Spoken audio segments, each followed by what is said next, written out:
સૌથી પહેલાં આપ તમામનો ધન્યવાદ. અને રાજકોટમાં આજે સોમવારના દિવસે વિદ્યુત રૂપે ચાર્જ ગ્રહણ કર્યું છે. હું અગાઉમાં પણ રાજકોટમાં રહી ચૂક્યો છું. લગભગ 1.5 વર્ષ મેં અહીંયા પ્રાંત અધિકારી રાજકોટ ગ્રામ્ય તરીકે નોકરી કરી છે.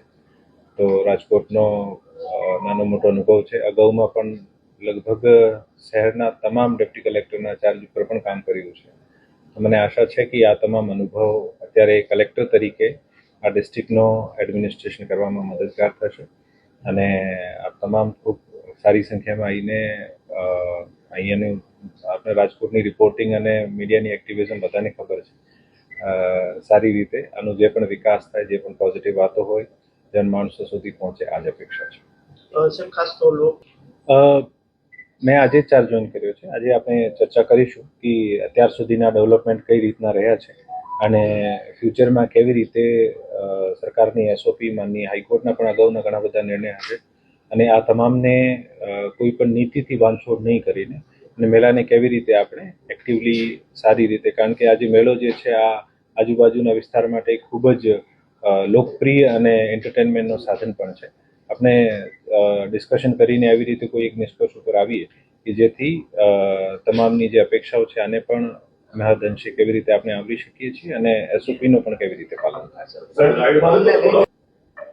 જેને જરૂર પડશે, જે પણ ડિસિઝન મેકિંગમાં જે પણ કન્સલ્ટન્ટ સ્ટેક હોલ્ડર્સની જરૂર પડશે, આ તમામને જે જરૂર પડશે તો ચોક્કસ બોલાવવામાં આવશે.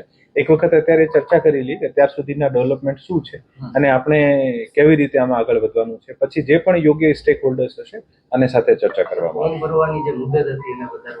હું આજ કહું છું, ફર્સ્ટ કામ આ જ હશે કે અત્યારે લોકમેળામાં જેટલા પણ અત્યાર સુધીના ડેવલપમેન્ટ છે આને ધ્યાનમાં રાખીને કેવી રીતે આપણે આને ઝડપથી તમામ સારું સહકાર પણ મળે, જેટલા મેક્સિમમ શોપ્સનો અલોટમેન્ટ થાય અને મેક્સિમમ અમ્યુઝમેન્ટ, એન્ટરટેનમેન્ટ એક્ટિવિટી થાય, માણસોને પણ એવી જ રીતે મેળામાં ઇન્ટરેસ્ટ રહે. આ તમામ પાસાઓને ધ્યાને રાખીને આ એક્ટિવિટી ઉપર ફરીથી મીટિંગ કરીને પછી એક નિર્ણય લઈશું.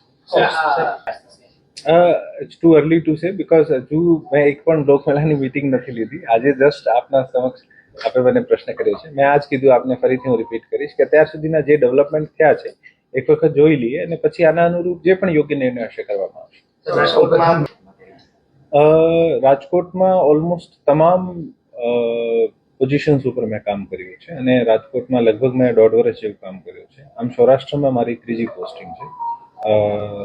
રાજકોટમાં લગભગ દરેક સેક્ટરમાં ખૂબ જ પોટેન્શિયલ છે અને આપણે દરેક સેક્ટરમાં કેવી રીતે આસ્પેક્ટ જે છે આમાં ઇમ્પ્રુવમેન્ટ લાવી શકાય. ખાસ કરીને જે છેવાડાના માણસો છે, આપણા ગામડાના માણસો છે, જે વંચિત છે, જે ખરેખર જેને વધારે જરૂર છે સરકારના અટેન્શનની, સરકારના ધ્યાનની, આ તમામ આસ્પેક્ટ ઉપર આપણે કામ કરીશું. ચાહે આ હેલ્થ હોય, એજ્યુકેશન હોય, ઇન્ડસ્ટ્રીઝ હોય, તમામ પણ સેક્ટર્સમાં, સોશિયલ સેક્ટરની સ્કીમ્સ હોય, આ તમામ સેક્ટર્સ ઉપર આપણે કામ કરીને ખરેખર એક જે ગામનું ગરીબ માણસ છે, આ ગરીબ માણસને પણ એવું ફીલ થાય કે સરકાર આપણે માટે કામ કરી રહી છે. આ દિશામાં આપણો પ્રયત્ન રહેશે.